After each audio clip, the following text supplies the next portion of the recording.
So you have all of these places where the main concern of the dictator is keeping power and money as a means to the preservation of power, but not maximizing production as an end in itself. Because he needs his cars and his prostitutes and his food and his mansions. But if the oil is providing that, that's kind of the central concern that he has. But he doesn't want to let in a bunch of foreign efficient oil companies and then lose, especially if he's a nationalist dictator who's partially feeding off xenophobia. So there are many reasons why that these regimes artificially restrict production, as does our own, but for more environmental reasons. So we restrict Alaska, we restrict the outer continental shelf. So what's happening is that there are many, many opportunities for oil that are being lost. And that's why part of valuing oil is advocating for the liberation of oil. That includes more private property rights around the world, and certainly more private property rights in the United States. But given that, so there are real, so I tried to qualify with the issue of oil and is there a threat to supply? There's no natural threat to supply, but there's a governmental threat to supply, and that's real, and that's here with us now, and that's very scary. Now, if it's just that, then it wouldn't be the end of the world, because you would have, if it were just drilling restrictions, then you could substitute other practical fuels. But the real problem is when we talk about caps. Anytime you hear the word cap with regard to fossil fuel, that's a suicide pact. Because then you're saying, no matter what you can find, even if this land is private property, you can't drill because we already have our quota.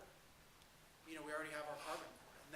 And if you talk about that, then you're talking about prices through the roof, and you're talking about no substitute. So that's when I said lifeblood of you're taking away the lifeblood of civilization and forcibly prohibiting a transfusion. So there are real threats with oil prices, definitely.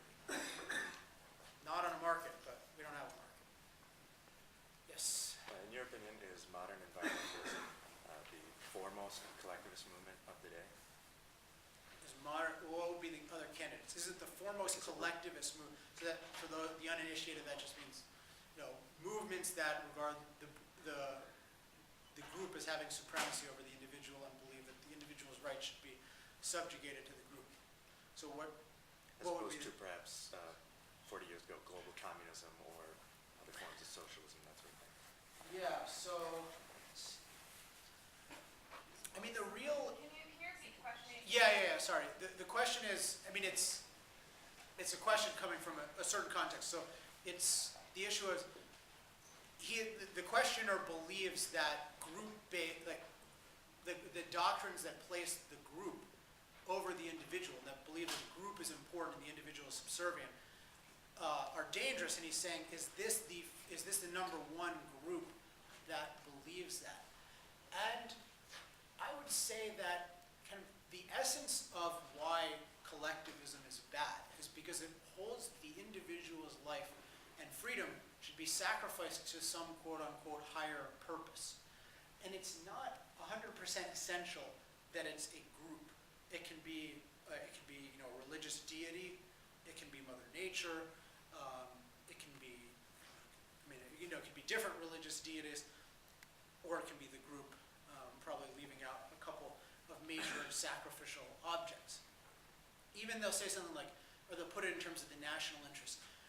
Ayn Rand in her work, she did a lot of, I highly recommend people reading her, both Atlas Shrugged is just an amazing book on a lot of fronts, but she has a book called For the New Intellectual, which I think has the best essay summarizing how we got where we were in terms of intellectually, what led us to a state where we had this amazing industrial revolution, all capitalism created all this value, and yet people hate it and denounce it, and we're drifting away from it, drifting away from our founding fathers, even though what they did was so provably amazing for human life. It really, I think, makes sense of a lot of that.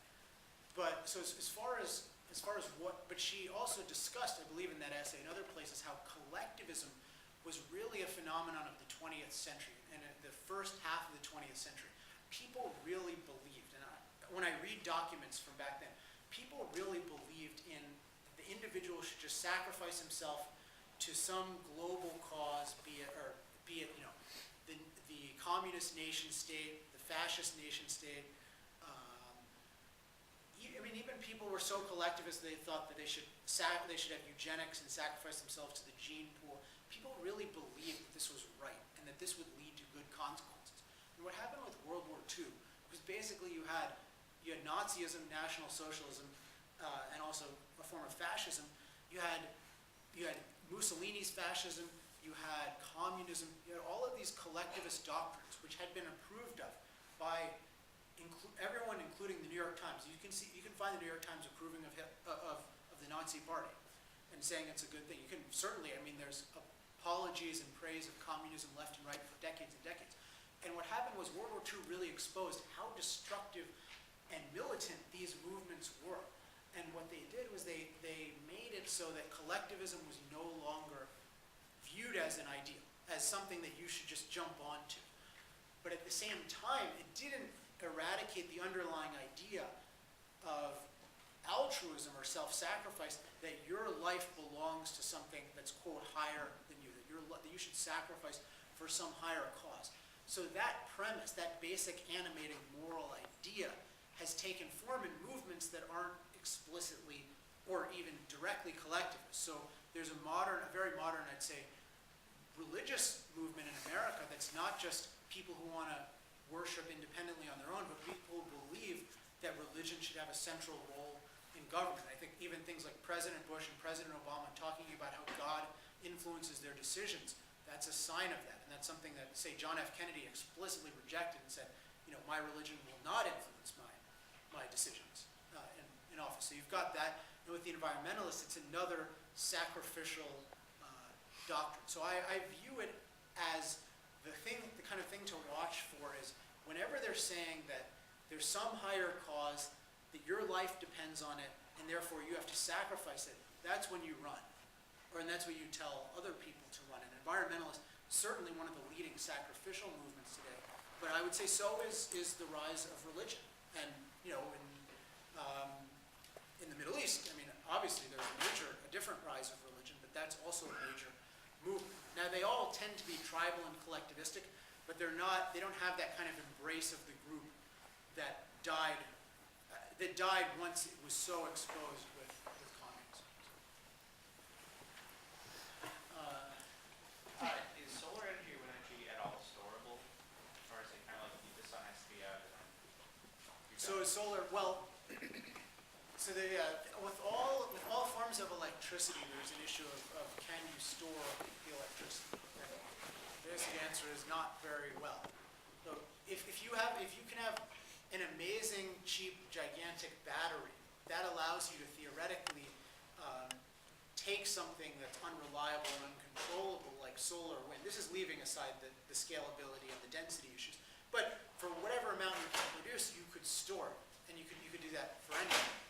But we don't have very big, very good batteries, and there are a lot of technical limitations. And the amount of power that a coal plant generates is just so astounding that it's really hard. So you're talking basically about storing. Imagine you got a coal plant. Coal is more energy dense than a battery, so you got to have the battery be bigger than the coal, right? So you've got. Actually, I just thought of that. I have to say, but that's a good point. So yeah, it gets to be a problem. I mean, it gets to be even if you could build a battery that big, there's questions of cost and would it work. So yeah, that's one of the major reasons why intermittent things really aren't reliable, because you can't store them. Now there are certain storage solutions, not solutions, but attempts that people make. For instance, the main two things that I know of are they try to move water in some way. They try to move water up so that then when they need it, they can release it down to generate hydropower, or they try to heat something that conserves heat very well, so that then they can use that heat to move some sort of turbine via steam later. Again, I haven't seen any evidence that those are really large-scale things, although you can certainly do them, and they're pretty cool on a small scale. But what I would advise for watching out for with environmentalists is, or anyone who's peddling a form of energy, is really look at the scalability of what they're talking about, not just, oh, is this a good PowerPoint presentation? Because I went to a green energy conference last year, and I was not loved by everyone there. But